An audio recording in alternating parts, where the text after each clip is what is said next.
नमस्कार सभी को। मेरे चैनल में आप सभी का हार्दिक स्वागत एवं अभिनंदन है। आज मैं महादेवी वर्मा द्वारा लिखित मेरा परिवार पुस्तक के अंतर्गत दुर्मुख खरगोश की कहानी लेकर उपस्थित हूँ। किसी को विश्वास न होगा कि बोलचाल के लड़ाकू विशेषण से लेकर शुद्ध संस्कृत की दुर्मुख दुर्भाषा जैसी संज्ञाओं तक का भार संभालने वाला एक कोमल प्राण खरगोश था, परंतु यथार्थ कभी कभी कल्पना की सीमा नाप लेता है। किसी सजाती विजाती जीव से मेल न रखने के कारण माली ने उस खरगोश का लड़ाकू नाम रख दिया। मेरी शिष्याओं ने उसके कटखन्ने स्वभाव के कारण उसे दुर्मुख पुकारना आरंभ कर दिया और मैंने उसकी अकारण क्रोधी प्रकृति के कारण उसे दुर्भाषा की संज्ञा से विभूषित किया। लड़ाकू नाम के लिए तो किसी से क्षमा मांगने की आवश्यकता ही नहीं जान पड़ती, परंतु दुर्मुख और दुर्वासा जैसे पौराणिक नामों का ऐसा दुरुपयोग अवश्य ही चिंतनीय कहा जाएगा। दुर्मुख से तो मैं स्वयं भी रुष्ट हूँ। ये मर्यादा पुरुषोत्तम राम का गुप्तचर था और रजक द्वारा सीता संबंधी अपवाद की बात राम से कहकर उसने सीता निर्वासन की भूमिका घटित की।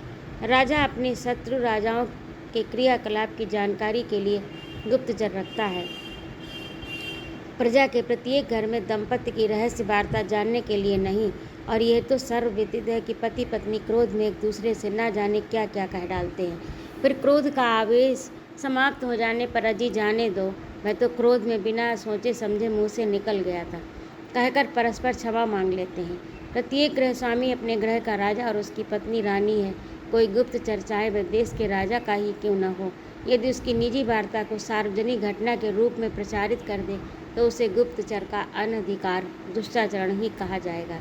इससे स्पष्ट है कि पैने दांतों के दुरुपयोग में पटु खरगोश का दुर्मुख नाम रखकर भी हमने राम के दुष्ट गुप्तचर का कोई अपमान नहीं किया, परंतु महर्षि दुर्वासा के नाम का ऐसा धृष्टतापूर्ण उपयोग करने के लिए मुझे उनकी रुद्र स्मृति के बराबर क्षमा याचना करनी पड़ी। वे महर्षि निर्वाण को प्राप्त होकर निर्विकार ब्रह्म में क्रोध की तरंगे उठा रहे हैं या किसी अन्य लोकवासियों को साप से कंपायमान कर रहे हैं, ये जान लेने का कोई साधन नहीं है। संभवतः अंतर्दृष्टि से ये जान लेने के उपरांत कि उस शशक की क्रोधी प्रकृति को व्यक्त करने की सामर्थ्य केवल उन्हीं के नाम में निहित है, उन्होंने मुझे क्षमा कर दिया है, अन्यथा मेरी धृष्टता अब तक साप मुक्त न रहती। उस शशक दुर्वासा की प्राप्ति एक दुर्योग ही कही जाएगी। पड़ोस के एक सज्जन दंपति ने खरगोश का जोड़ा पाल रखा था, जिसने उसके आंगन में मिट्टी के भीतर सुरंग जैसा अपना निवास बना लिया था। संध्या होते ही गृहिणी उस सुरंग के द्वार पर डलिया रखकर उस पर सिल रख देती थी। एक रात वह सुरंग का द्वार मूंदना भूल गई और निरंतर झांक में रहने वाली मारजारी ने बिल में घुसकर दोनों खरगोशों और उसके तीनों बच्चों को क्षत विक्षत कर दिया। केवल एक शावक शिशु माँ के पैरों के बीच में छिपा रहने के कारण जीवित बच गया। इतने छोटे जीव को पालने की जो समस्या थी, उसका समाधान हमारे माली ने मेरे घर लाकर कर दिया। खरगोश स्तनपायी जीव है, अतः बच्चे को रुई की बत्ती से दूध पिलाकर बड़ा करने का यत्न किया जाने लगा। रहता वह मेरे कमरे में ही था। उसके बैठने और सोने के लिए एक मचिया पर रुईदार गद्दी बिछा दी गई। वह प्रायः मेरे तकिए के पास ही सो जाता। ज्यों-ज्यों वह बड़ा होने लगा त्यों-त्यों उसका क्रोधी स्वभाव हमारे विस्मय और चिंता का कारण बनने लगा। वस्तुतः खरगोश बहुत निरीह जीव है। दांत होने पर भी वह किसी को काटता नहीं, पंजे होने पर भी वह किसी को नोचता खरोचता नहीं। भय उसका स्थायी भाव है। नवपालित शशक हमारी धारणाओं के सर्वथा विपरीत था।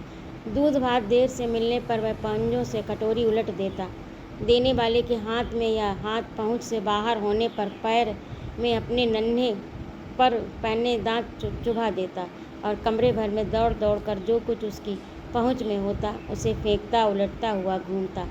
उसके भय से छिपकली का अन्य कीट पतंग तक मेरे कमरे से दूर रहते थे। ऐसे अन्य खरगोशों के समान प्रिय दर्शन था, परंतु एक विशेषता के साथ। कुछ बड़े बड़े सघन कोमल और चमकीले फर के रोमों से उसका शरीर आच्छादित रहता था।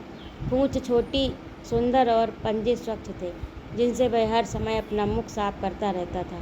कान बिलायती खरगोश के कानों के समान कुछ लंबे थे, परंतु उसकी सुडौलता और सीधे जड़े रहने में विशेष मोहक सौंदर्य था। विशेषता यह थी कि एक कान काला था और एक सफ़ेद। काले कान के ओर की आँख काली थी और सफ़ेद कान के ओर की लाल।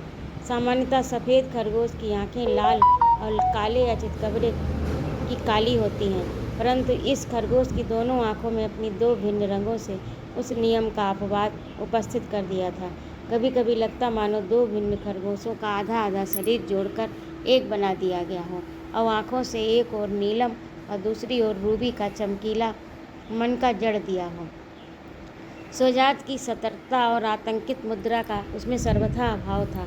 मेरे कमरे में स्प्रिंगदार जाली के दरवाजे लगे हैं और खिड़कियों में भी जाली है। अचानक किसी कुत्ते बिल्ली के भीतर आ जाने की संभावना नहीं रहती, परंतु जाली के बाहर तो वे प्रायः आकर मेरी प्रतीक्षा में खड़े हो ही जाते हैं। खरगोश न भागता, कहीं छिपने का प्रयत्न करता, वरन जाली के पास आकर क्रोधित मुद्रा में अपनी दोनों काली लाल आंखों से उन्हें घूरता रहता। बिल्ली यदि जाली के पार खिड़की पर आकर बैठ जाती तो वह अपने पिछले दोनों पैरों पर खड़े होकर उसे देखता और मुख से विचित्र क्रोध भरा स्वर निकालता। मेरे कमरे में दुर्मुख के रहने से शेष पशु पक्षियों का निर्वासन ही मिल गया था। इसी से जब वह कुछ बड़ा हष्ट-पुष्ट और चिकना हो गया, तब मैंने उसे अपने पशु पक्षियों के रहने के लिए बने जाली के घर में पहुंचाना उचित समझा। वहाँ आधा फर्श सीमेंट का है और आधा कच्चा मिट्टी का, क्योंकि खरगोश जैसे जीव मिट्टी खोदकर अपने लिए निवास बनाकर ही प्रसन्न रहते हैं। पिंजड़े या पक्के फर्श वाले घर में उनके जीवन का स्वाभाविक विकास और उल्लास रुक जाता है। दुर्मुख ने पहले तो मिट्टी खोदकर अपने रहने के लिए सुरंग जैसा घर बनाया, फिर उस निर्माण कार्य से अवकाश मिलते ही जाली घर के अन्य निवासियों से युद्धम देहि कहना आरंभ किया और उसके झपटने और काटने के कारण कबूतर, मोर आदि दाना चुगने के लिए नीचे उतरना कठिन हो गया। वे तब तक अपने अड्डों और झूलों पर बैठे रहते जब तक दुर्मुख अपने भोजन से तृप्त होकर सुरंग घर में विश्राम के लिए न चला जाता। कभी कभी सुरंग में भी उसे अपने प्रतिद्वंदियों के नीचे उतरने की आहट मिल जाती। तब वह अचानक उन पर आक्रमण कर किसी को गर्दन और किसी के पैरों में अपने पैने दांत गड़ा देता और वे आर्त स्वर से कोलाहल करते हुए ऊपर उड़ जाते। अंत में ये सोचकर कि दुर्मुख के क्रोधी स्वभाव के कारण संभवतः उसका स्वजाति शून्य अकेलापन है, मैं नखास कोने में बड़े मियाँ से एक सशक्त बधू खरीद लाई। वह हिमखंड जैसी चमकीली, शुभ्र और लाल विद्रुम जैसी सुंदर आँखों वाली थी। इसी से उसे हम हिमानी कहने लगे। पर मेरी ये धारणा कि दुर्मुख उसके साथ शिष्ट खरगोश के समान व्यवहार करेगा, भ्रांति सिद्ध हुई। अपनी काली लाल आँखों में मानो धूम और ज्वाला मिलाकर आग्नेय दृष्टि से उसने नवागता को देखा और फिर आक्रमण कर दिया। बड़ी कठिनाई से हम उस बेचारी की रक्षा कर सके। अपने बिल में तो दुर्मुख ने उसे घुसने ही नहीं दिया, और जब एक बार उसकी अनुपस्थिति का लाभ उठाकर हिमानी ने उसके सुरंग भवन में प्रवेश का साहस किया, तब सुरंग के स्वामी ने अचानक लौटकर उसे कानों में खींचते हुए बाहर ही नहीं निकाल दिया। उसका सुंदर, कोमल और हिम शुभ्र कानों में कुतर कर लहूलुहान भी कर दिया। निरुपाय हिमानी ने जब दूसरा बिल खोद कर उसमें कोमल हरी धूप बिछाकर अपना विश्राम कक्ष तैयार किया, तब दुर्मुख उस पर भी अपना अधिकार जमाने के लिए लड़ने लगा। फिर शीत के कुछ मास बीत जाने पर, वासंती ग्रीष्म के लंबे दिन लौट आने पर दुर्मुख की कलह प्रियता में कुछ थोड़ा सा अंतर दिखाई पड़ा। एक दिन जब हिमानी अपने बिल से 6 शावकों की सेना लेकर निकली, तो जाली घर में ही नहीं, मेरे घर में भी उल्लास का उत्सव लहर की तरह हो गया। पर इस नवीन सृष्टि के आगे आने के साथ ही दुर्मुख के अकारण क्रोधी प्रकृति भी अपने संपूर्ण ध्वंसात्मक आवेश के साथ लौट आई। वह किसी बच्चे का पांव चबा डालता, किसी का कान कुतर डालता, किसी की पीठ में घाव कर देता। कदम के फूल से वे फूले कोमल बच्चे रक्त से रंग बिरंगे हो उठते। हिमानी भी अपनी संतान की रक्षा के प्रयत्न में नित्य ही घायल होने लगी। लॉरेक्सन, मरहम, नेवा, सल्फ पाउडर, रुई आदि की गंध से अशोक वृक्ष की छाया में मालती लता से छाया चिड़ियाघर भी अस्पताल का स्मरण दिलाने लगा। फिर एक दिन क्रोध में दुर्मुख ने 2 सशक्त शावकों की कोमल गर्दन अपने तीखे दांत से इतनी विक्षत कर डाली कि वे बचाए न जा सके। स्थिति इतनी चिंतनीय हो जाने पर मैंने उसे अलग रखने का निश्चय किया। बड़े जाली घर के पास एक छोटा जाली घर बनाकर उसमें दुर्मुख को स्थानांतरित कर दिया जाए, जहाँ से वह केवल सबको देखता था, परंतु उन पर आक्रमण करने में असमर्थ था। अपने निर्वासन में वह कुछ दिनों तक निष्फल क्रोध से झटपटाता रहा, फिर धरती खोदकर बिल बनाने में व्यस्त हो गया। बड़े जाली घर में जाने के लिए उसने ऐसा अव्यर्थ उपाय खोज निकाला कि हम कल्पना भी नहीं कर सके थे। धरती के नीचे नीचे उसने एक इतनी लंबी सुरंग खोद डाली जो बड़े जाली घर के भीतर पहुंच गई और इसी से वह बड़े जाली घर में बिना रोक टोक आने लगा। माली ने बड़े जाली घर में खुलने वाली सुरंग के द्वार को पत्थर से बंद तो कर दिया, परंतु इससे दुर्मुख का आक्रमण रोकना कठिन था। वह नए नए द्वार बना लेता और जाली घर को जब तब रणक्षेत्र में परिवर्तित करता रहता।